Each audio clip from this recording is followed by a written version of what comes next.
Here, and Apple has just released iOS 11.3, finally, not just for the iPad 6. So in this video, I just want to talk about what you need to know before updating. Now, if you guys are on a beta of iOS 11.3, yes, there should be a final update left for you, as the build number is now 15E216, matching that of the iPad, not 15E5216A like I previously thought. So we were not on the GM. This is actually quite interesting for me because I'm not able to update from the beta 6 firmware to the final GM. There's no update. I restarted my phone, cleared it out. So you guys might have this issue. I'm sure that the update will appear with time. But if you guys see this build number, you are not on the final version of 11.3 just yet. If you guys haven't updated to the betas, you have nothing to worry about. iOS 11.3 is incredible. If you guys are debating whether or not you should update, you could watch my full review. I talk about all the features there, but this is such an incredible firmware. Like, nothing else needs to be said. It will change the way your device feels, breathes, all that good stuff. Like, it seriously feels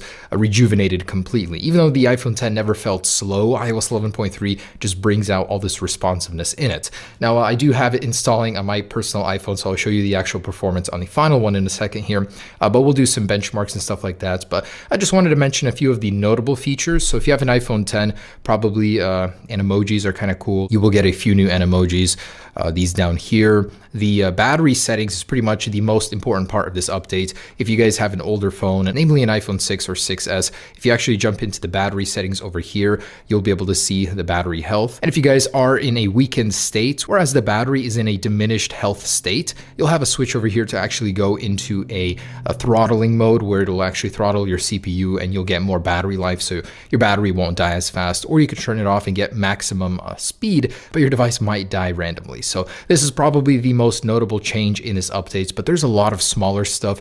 And actually in music, Apple just introduced several new categories for music videos, so you're able to watch those here, which is kind of cool. This wasn't available in the betas. So there's this entirely new section where you can watch videos, stuff like that. So super cool. There's also a lot of updates that just make your life so much easier, a lot of bug fixes, and I'm sure there will be some little patches here and there in the future if what you were worrying about hasn't been fixed, because there were some bugs, I believe, that weren't fixed in this version. But overall, guys, yes, do update. It is incredible. It will give you more battery life like it has for me personally on my iPhone 10. The responsiveness is incredible. And the great thing is it could actually return some storage for you. It actually gave me back like 4 gigabytes of capacity, after updating, so that was great.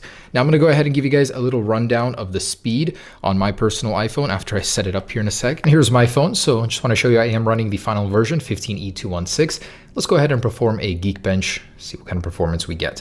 Now, the interesting thing is that today, the first HomePod firmware update was released. So you guys will be able to update that. It's unknown what features that contains, but presumably the multi-room support for AirPlay 2. So we'll see about that. And you can update that inside of the Home application. It has to be set up with your HomePod, but you'll see the updates in there. So kind of cool. Alongside that, we got watchOS, and then of course the new macOS version. So update all of your gear. Today's the big and fun update day. That is quite an unusual score. So usually I get above 10,000 on the iPhone 10. Now I got below 10,000 on the latest iOS 11.3 firmware. On 11.2.6, you can see it was pretty high. I mean, compared to this, single core is still pretty on par. So quite strange to see it so low. On the last beta, I actually got a higher score as well. So maybe my phone is just an outlier, but the performance definitely does not reflect the lower scores. It is so good, so fast and responsive, and the battery life is